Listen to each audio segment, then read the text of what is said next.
Have you ever wondered to yourself, how are we connected to the animal kingdom and the plant kingdom? Obviously, people forget that they're animals, right? Anima, A-N-I-M-A, means soul, also spirit, the animating principle.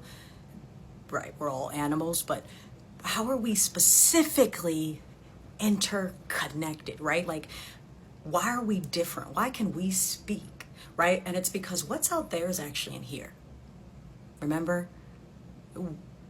What is out there is heaven, right? And heaven is within you, which means that all of the animal kingdom and all of the plant kingdom is in your body. And I'm sure you're wondering, well, how can that be? A lion, a tiger, a bear? Oh my, what are you talking about? Are you losing your mind? Maybe, but no. What I'm trying to get at here is when you go to sleep, right? And you enter what is out there, heaven, which is within you, enter heaven, you are in the presence of God because you don't yet have a body, right? As such, you are growing in the womb, right? Which you think is your mother, but it's not your mother, is you, right?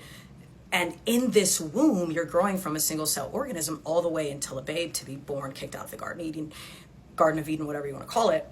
But the point is, from that single cell organism all the way until growth, in the womb, you are the entire presence of God.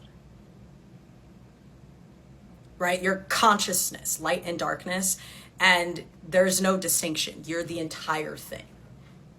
So at some point you were a tree, and also a butterfly, and also a bee, and also the ocean, and also the wind. Because you had to be in some capacity.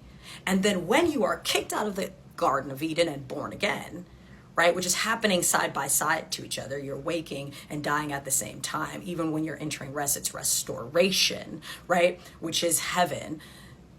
When you wake up, you say good night or goodbye or good morning to all of those dead spirits because they're no longer with you. But when you go back to sleep, all timelines collapse again and all potentials are possible. Are you guys catching my drift? The point that I'm trying to get at here is when you go to bed, you are all of that. And when you wake up, you're this, carrying or holding all of that within you. Does that make sense?